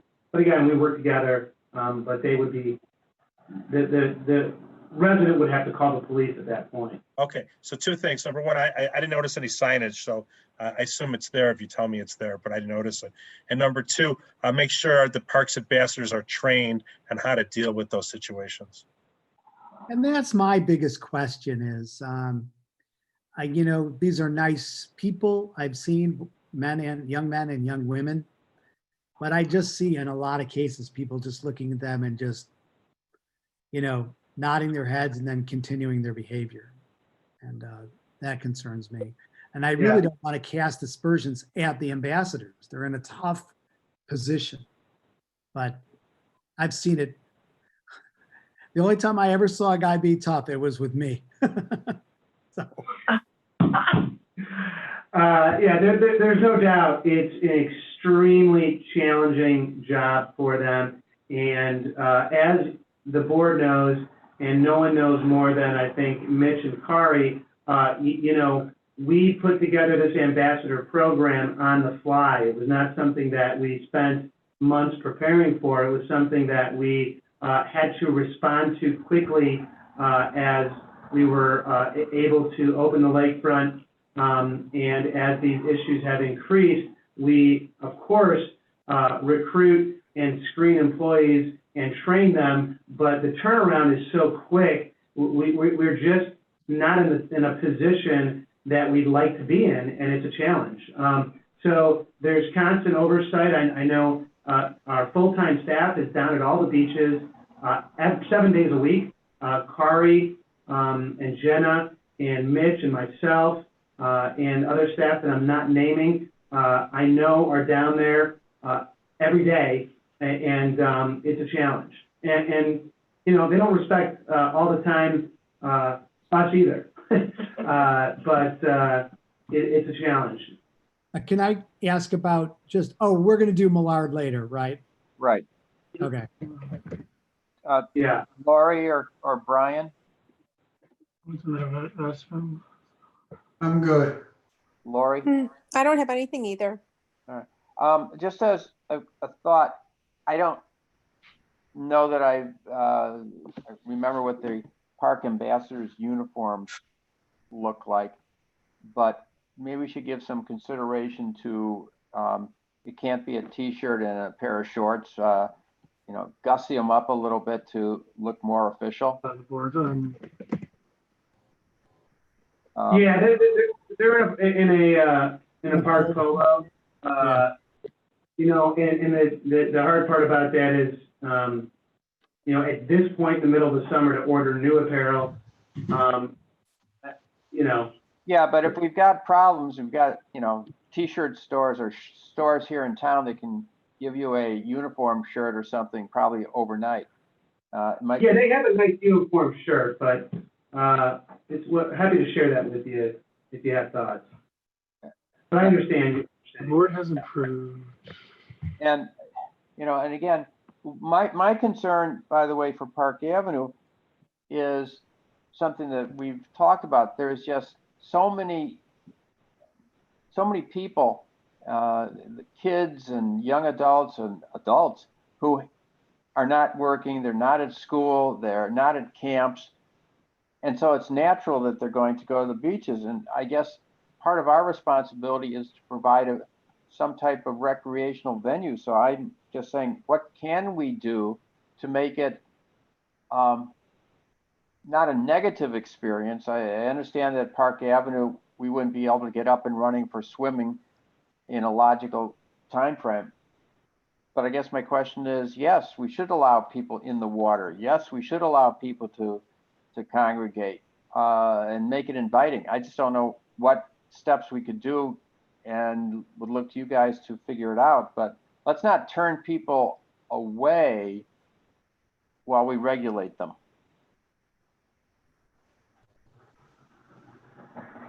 Ernie, I hope you didn't mean that they should be able to congregate. Obviously, there's social distancing and things need to be taken into account. Absolutely, absolutely. Okay. Yeah. But I just want this to be, but this should be an accepting venue as opposed to a negative venue. Yet that being said, again, you know, you're more familiar with Park Avenue than I am, but you know, obviously one of the things about Rosewood, it gives us an opportunity to people to enjoy the outdoors and the lakefront and still be able to social distance. I don't know if you have that same opportunity at Park Avenue. I don't know if it's big enough to do that. You guys know that better than I do. You've got a very long beach on the north side of Park Avenue. Yeah, there's enough room there.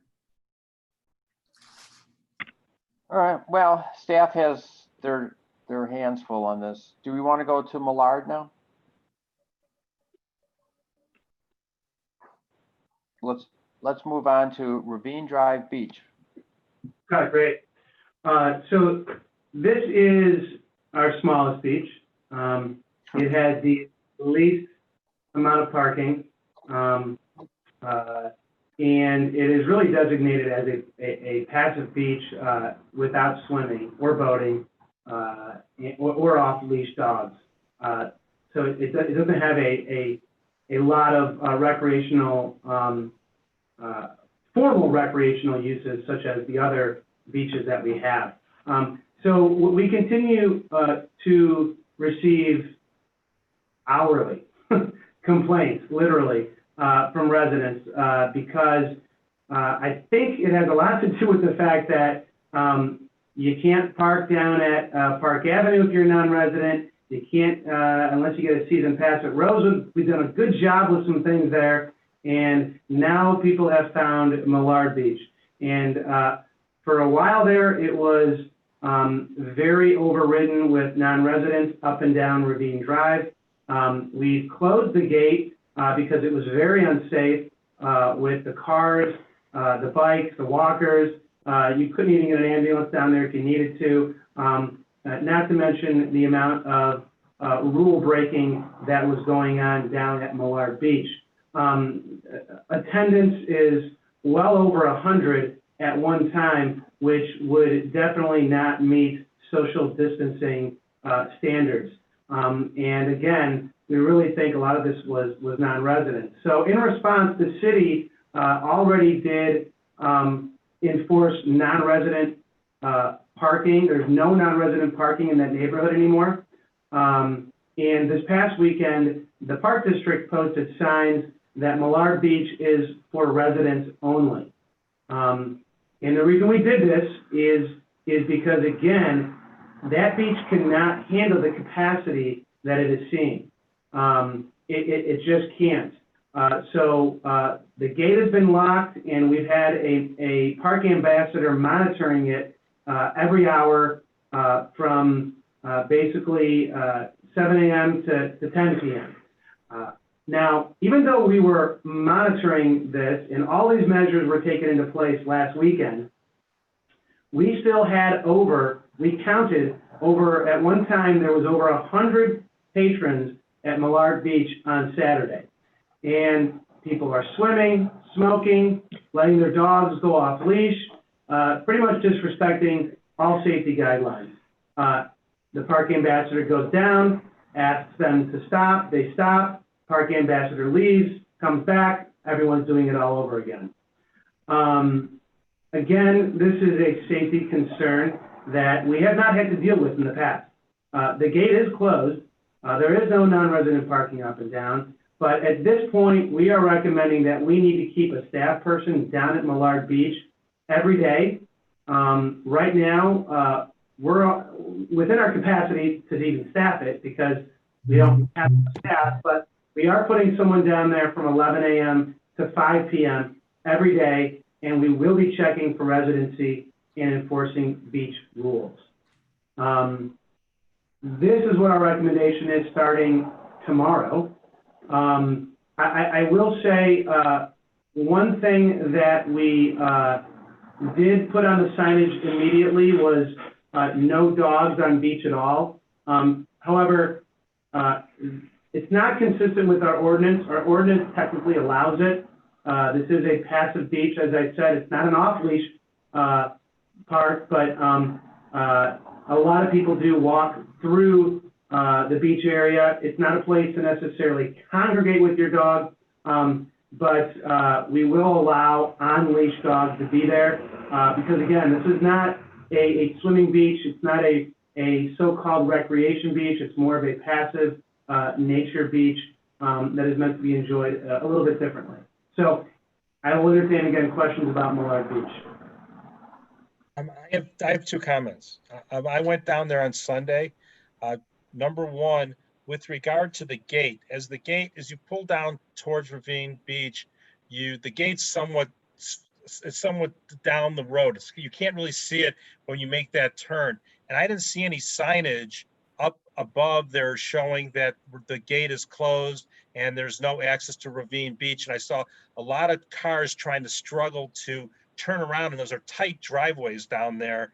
And when you have multiple cars trying to turn around, there was a traffic jam down there. So I think that I don't know if you've already thought of that or you're already putting up some additional signage, but I would do it all the way up to where Linden is, maybe, or Forest, and provide signage saying that beach access for vehicle access is closed, and maybe you'll stop some of the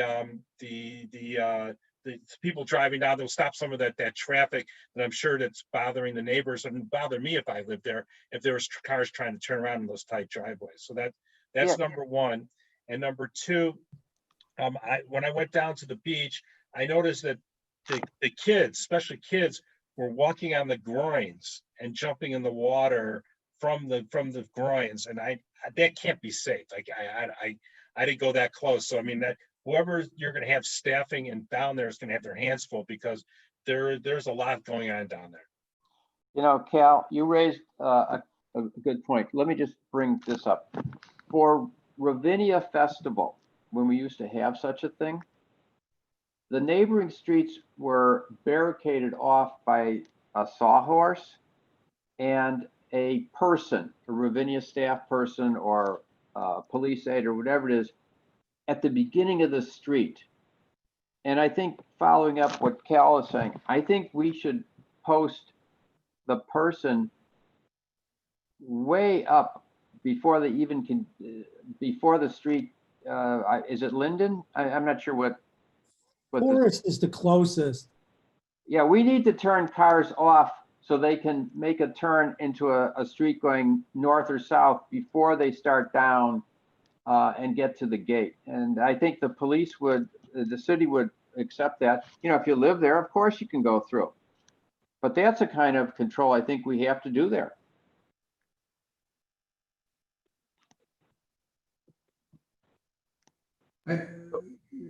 Quick comment. I'm gonna go off topic for a second. If it's as bad as Brian explained with people not listening to the ambassadors, then maybe we need to have a one strike rule. You follow the rules or you don't. And if you don't, you're out. Yeah, like I said, I think they've had some success with people listening to them, but as soon as they leave, they go right back to doing it. So we're hoping it will be a challenge. Everyone's comments could not agree with more.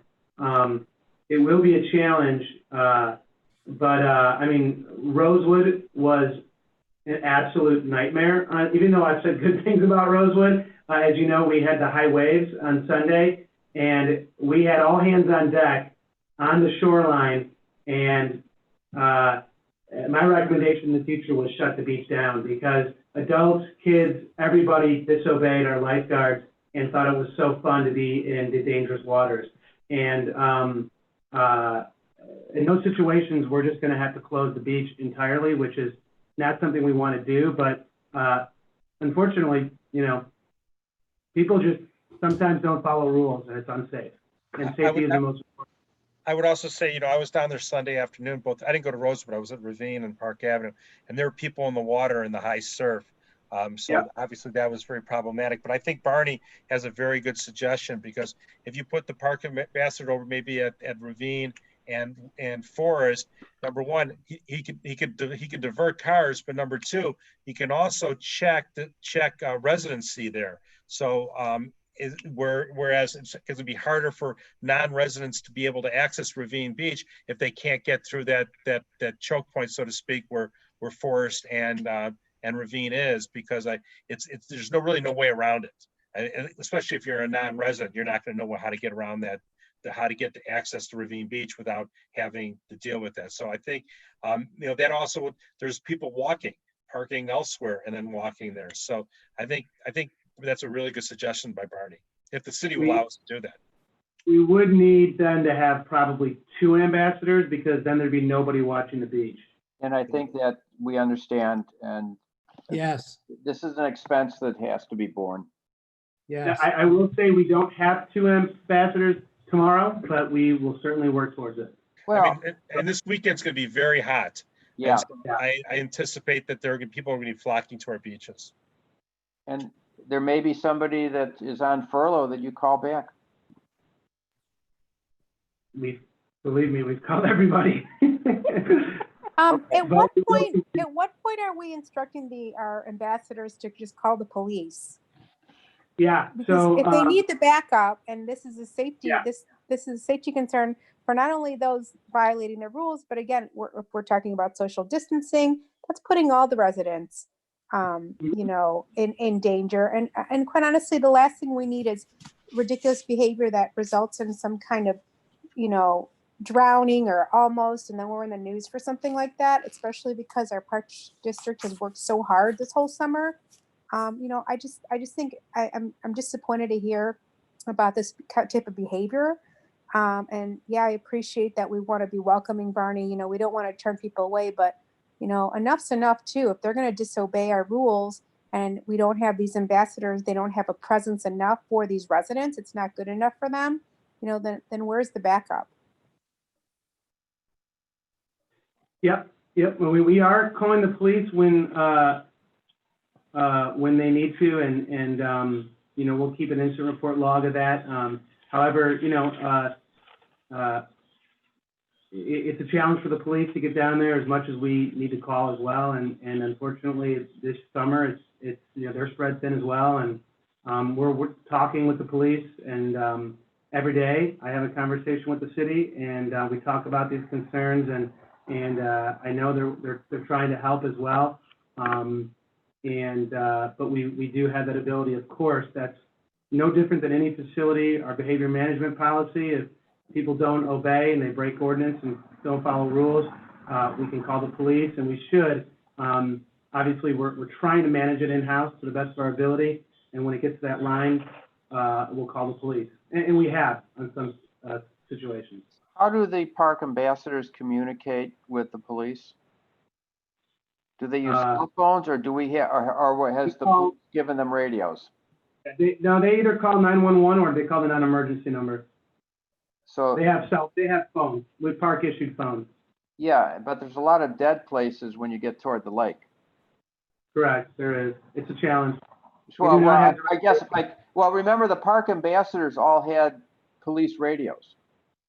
Yeah, they have not allowed us to have access to those. No. Well, maybe we should ask. We did ask.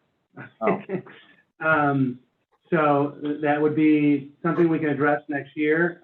But for this year, Is there a reason they said they wouldn't provide us access to radios? Not enough radios, or they just didn't want us to have them?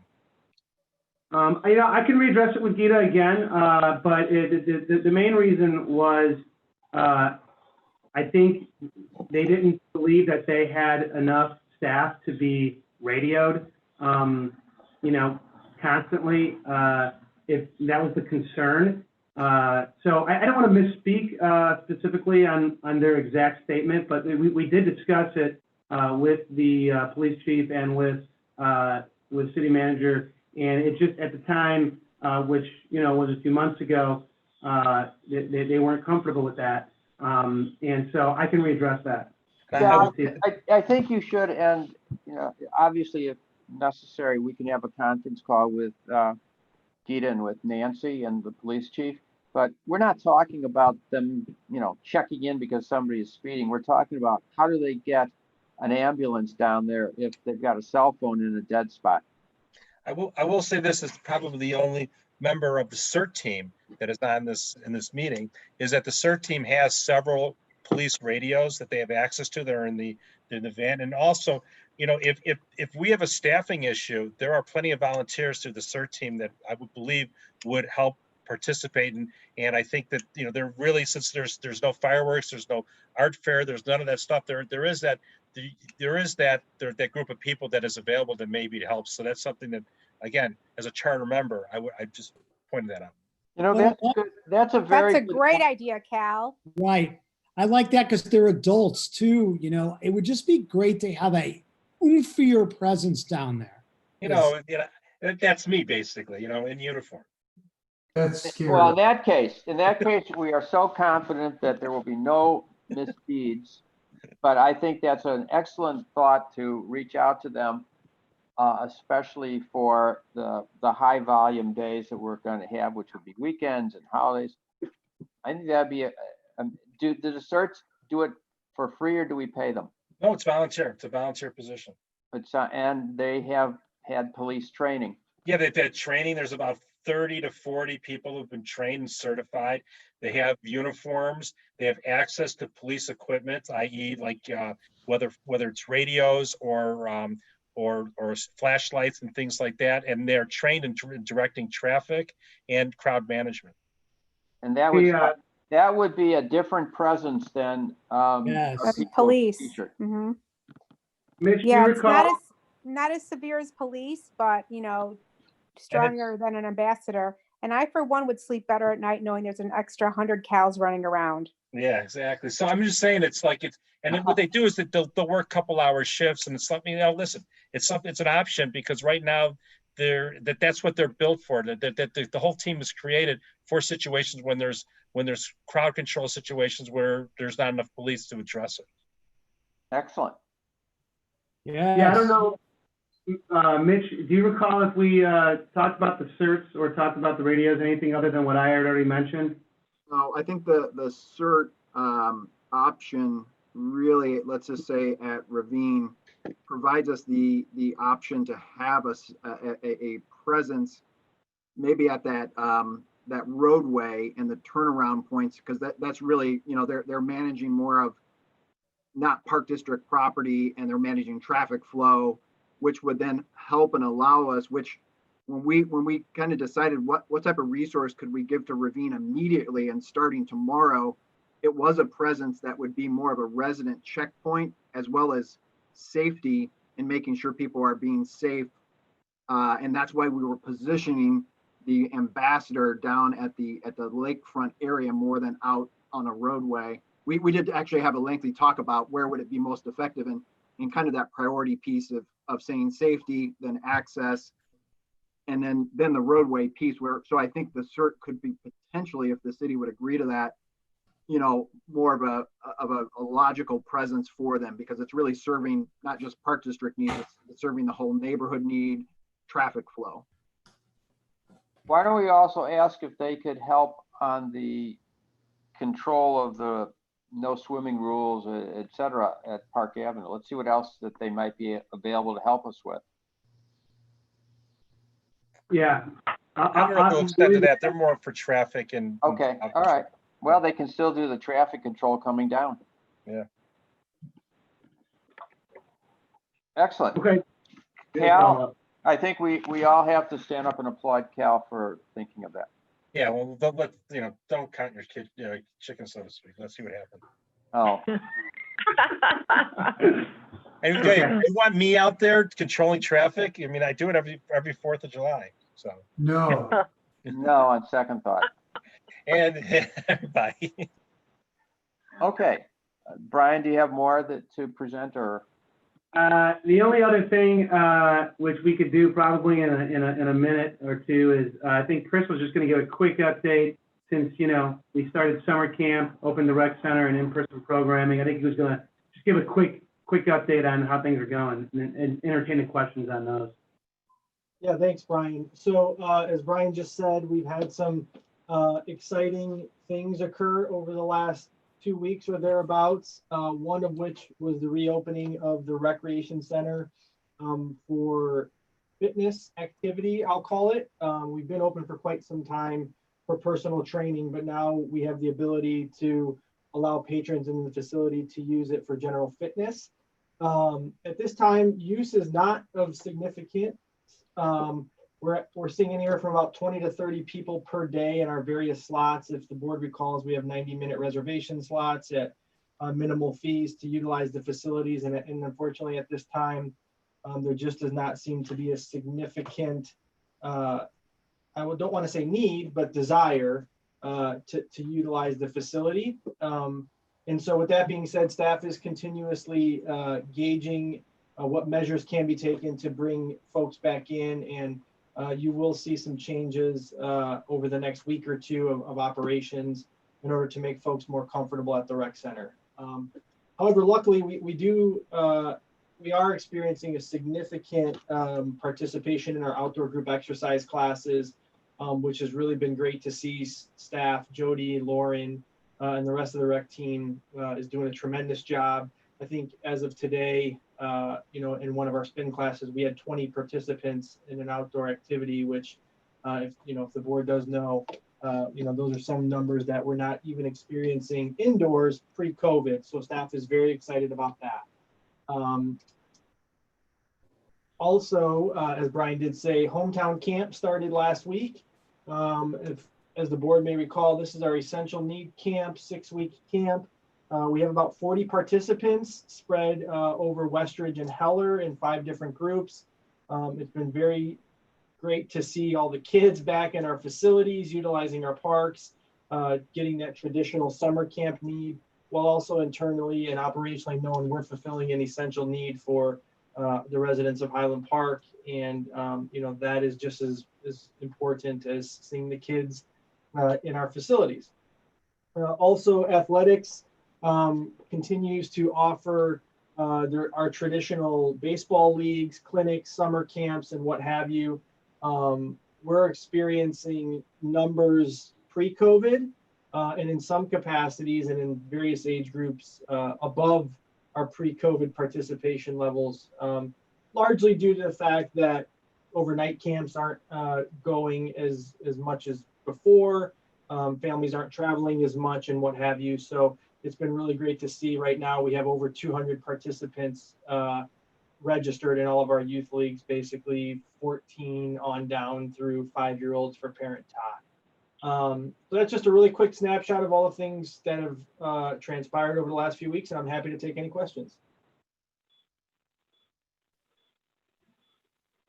Hearing no questions, Going once, going twice. Thank you. All right. Shall we move to review of vouchers? Okay, good evening, everyone. In your packet, you had vouchers totaling just over $640,000. They consisted of roughly $220,000 of capital expenditures and roughly about 60 or so refunds back to customers. And that's about it. Does anyone have any questions on those? I think the vouchers meet our standards for approval. Okay.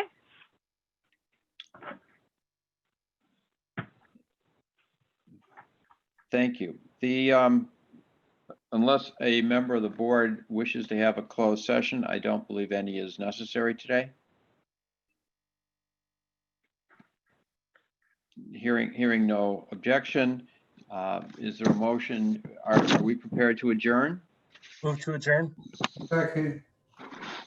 Okay, all in favor? Aye. Any opposed? Nay. The motion is carried. We are adjourned at 8:01 p.m. All right, great meeting, guys. Thank you. Thank you, everyone. Stay safe.